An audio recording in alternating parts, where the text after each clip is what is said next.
is the chait of the Meraglim, the sin of the spies. People, great people, who said terrible things about the land of Israel. And unfortunately, because of the reaction of the Jewish people at that time, we still are paying the price.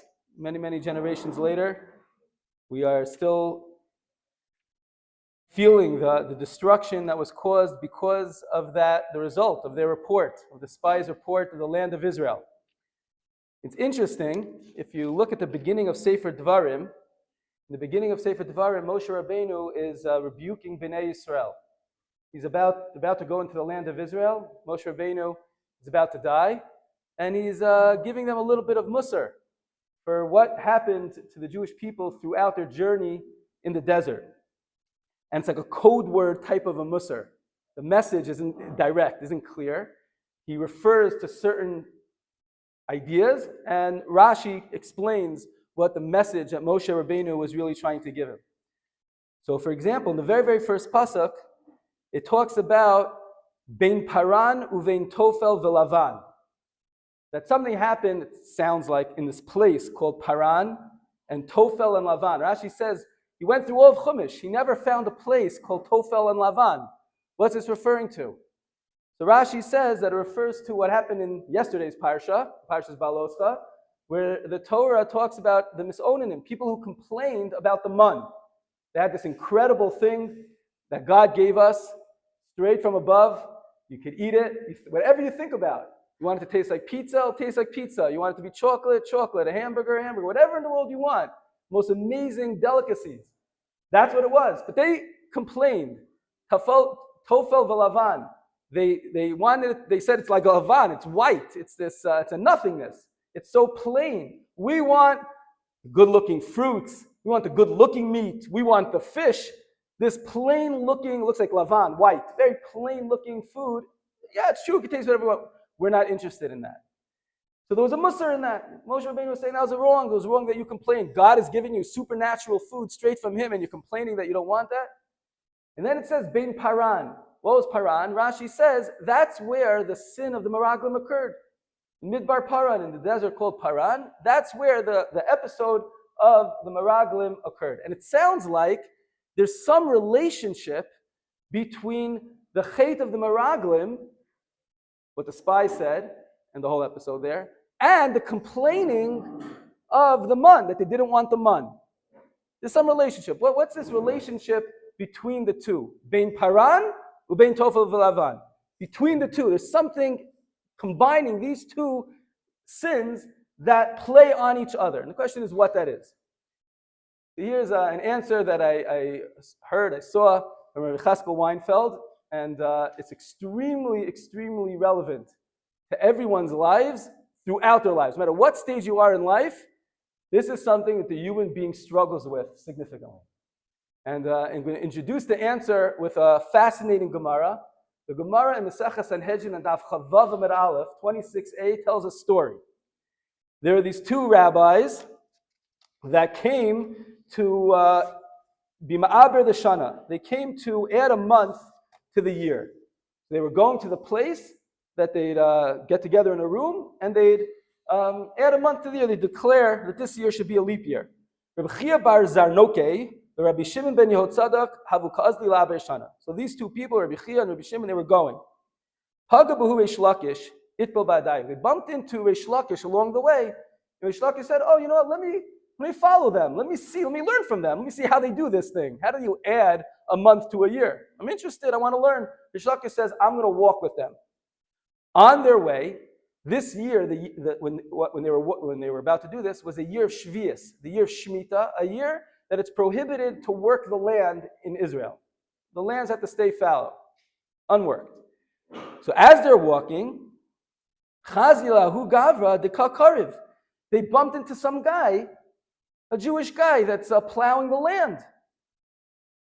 So Amr Lahan, Reish Lakish said to Rabbi Chia and Rabbi Shimon, he's a Kohen, the Choresh. He's a man, he's a Kohen. Gemara discusses how he knew he was a Kohen. He's a Kohen who's going ahead and plowing during the year of Shemitah, prohibited on a biblical level. This guy is a Russia, an evil person. Amrulo, they said to him, oh, not so sure. Yachal lomer agisto nani betocho. Maybe this person is just working for a non-Jew who owns a certain land. It's a non-Jewish land. He's working on non-Jewish land, and therefore it's okay. We call this dan lekaf. They judged him favorably. Okay, they continue along their way. They saw a man who was pruning in a vineyard, also prohibited during the Shemitah year. You're not allowed to prune a vine. Shelach said, ooh, Kohen Bezomer, look at this guy, he's violating Shemitah. He's working the vines. You're not allowed to do that. So again, they responded, Amrulo, Yachalomer la'ekel beis habad nitzarech. He wasn't doing it to enhance and improve the vine. That would be prohibited. He was doing it just to get the vines to make a net for something else, totally unrelated, and you're allowed to do that even during the Shemitah year. Again, beautiful, positive way of looking at these people that might be doing something very, very, very wrong. Okay, the Gemara continues that they got to the place where they were going to get into the room to decide on whether they should extend the year that year. Amru, Rabbi Chia and Rabbi Shimon said, Trodo Hudain. This guy, Rish Lakish, he's a pain in the neck. He's causing problems. Every time we bump into someone, he's saying that this guy's a Russia, he's an evil person. So when they got there, they're about to climb up to the attic where they were going to intercalate, that's the fancy word, the year. And what did they do? They knocked the ladder from underneath them so that Rish Lakish couldn't go up and couldn't join them. He was a nuisance, Rish Lakish. Okay, Rish Lakish was not happy with this. Asala kamed Rabbi Yochanan. Rish Lakish went to his good friend, his chavusa, Rabbi Yochanan. Amrullah said, "B'nei Adam hachashudin al hashvius ksherin la'aber shana." These, and then Gemara gives even more choice words. Rish Lakish says, these evil people that they don't care about Jews violating the Shemitah year. Those people, these two people, you're going to let them extend the year, Iber Shana, intercalate the year, add the month. They're not righteous people. They're like partners in crime with these evil people that are pruning the vineyards and plowing the field. Those guys, you're going to let them go up and be ma'aber the Shana? He goes after these two people. The Gemara continues with the story. Let's stop right here. At this point, the Tzlach, the Nod of Yehuda, Recheskel Lando, a few hundred years ago, wrote a commentary on Maseches Sanhedrin, and he asks the following question. He says, hold on a second, let's take a step back. Why was it only after Rabbi Chia and Rabbi Shimon knocked the ladder from underneath them, not allowing Rish Lakish to go up there, did all of a sudden Rish Lakish go ballistic and say that these people are evil? The whole way through, they saw the guy plowing, they saw the guy pruning. He said, look, reprimand them. They're violating Shemitah. And they said, no, maybe he's working for a non-Jew. Maybe he wants the vineyard, the vines for something different. They gave all these excuses, ridiculous excuses. There, Rish Lakish kept on walking with them. He had no problem with them. Only once, he got rid of the ladder and he called them that Rish Lakish, you're a nuisance. We don't want you here. All of a sudden, then he starts to complain about them. What's the deal? He took it personally and now he's going after them? We don't want to say that. Rish Lakish was a big tzaddik. What happened? What happened all of a sudden? Says Nod of Yehuda an amazing, amazing answer. He says as follows. As they were walking, Rish Lakish saw these guys. He knew they were not doing the right thing. And he said, you should give them Musar. But Rabbi Chia and Rabbi Shimon, they had a good eye. Down the Kafskos, they judged them favorably, and they found excuses of why maybe these people are okay. That's beautiful. That means Rabbi Chia and Rabbi Shimon were people who went over and beyond to be down the Kafskos, to look at the good in another person and judge them favorably. Beautiful. But all of a sudden, they get to the place to be Ma'aber the Shana, and Rabbi Chia and Rabbi Shimon say, Rish Lakish, he's a pain in the neck. Let's get rid of him. Oh, hold on a second. Maybe you should judge me favorably also. Maybe I just wanted to help the Jewish people and try to correct the people that were going the wrong way, to reprimand them and bring them back to the proper way. How come you're not judging me favorably now? You only judge them favorably, but not me? Oh, wait a minute. Maybe you're not such a person who judges favorably. Instead, maybe you're a partner in crime with these people, and you also aren't so careful with Shemitah, and that's why you were giving these excuses. Meaning, very often you could be in a situation and you could do something, and it's totally fine. But then, in that exact situation, in another case, you do the opposite. And it shows that you're inconsistent. If you're the person that always judges favorably, okay, that's very, very beautiful. But to judge those people favorably and those people not favorably, that shows that the first people that you judged favorably wasn't exactly because you just like to judge favorably, but probably for an alternative motive. Sometimes people are they like waking up late. They like waking up late.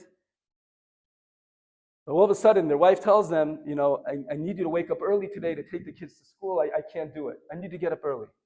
Oh, wait a minute. I can't. I have to go to Shacharis. How come the last 15 times I needed out, you didn't need to go to Shacharis? All of a sudden, now, today, you need to go. Because you don't want to go all the way to the school to help out. Or all of a sudden, at night, in general, you like to relax. You have a long day at work. You come home. You want to relax. All of a sudden, your wife says, can you give the kids a bath? Oh, Mariv! Gotta go. I have to go. They need me to daven. I need to be the 10th man. They can't live without me. You've never gone till now, but tonight I have to go. Got a special call. That's inconsistent. A person always so excited about learning, doesn't want to waste a minute. They ask you to learn maybe one-on-one with one of the visiting groups. I can't waste my time. I got to learn. What time did you get here yesterday? And what time did you get here the day before?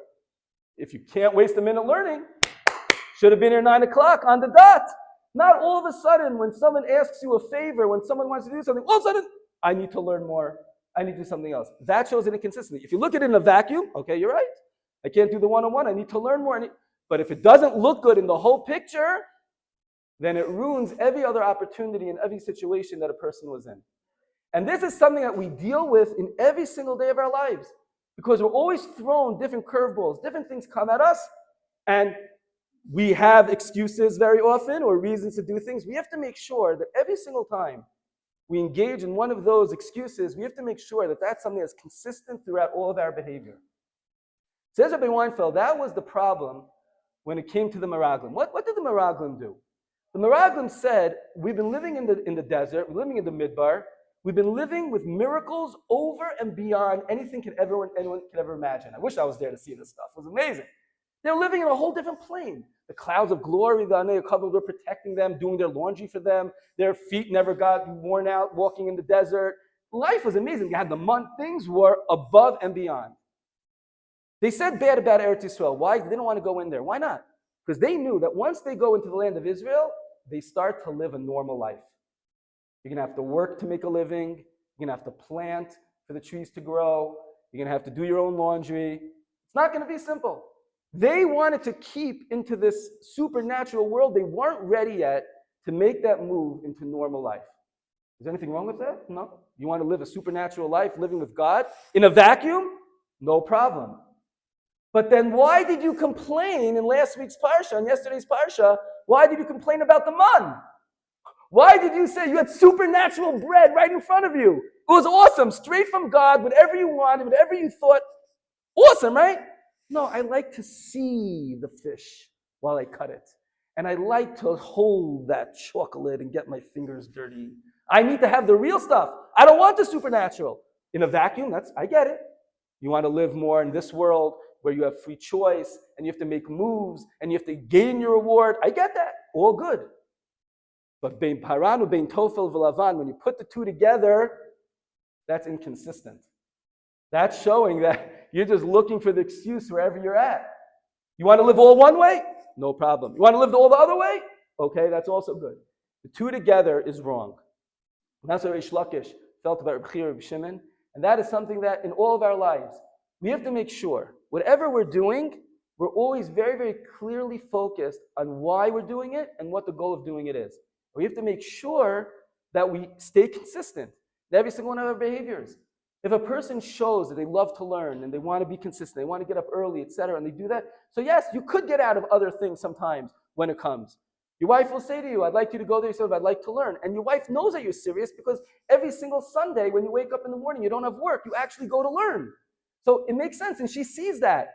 She'll understand when you say, I really don't want to lose my weekly chavrusa on Sundays. It's my only time in the week that I really get to learn. You see every single week, I push myself to do it even though I'm tired, etc. She'll see it. She'll understand. It's valid for you to go ahead and do that.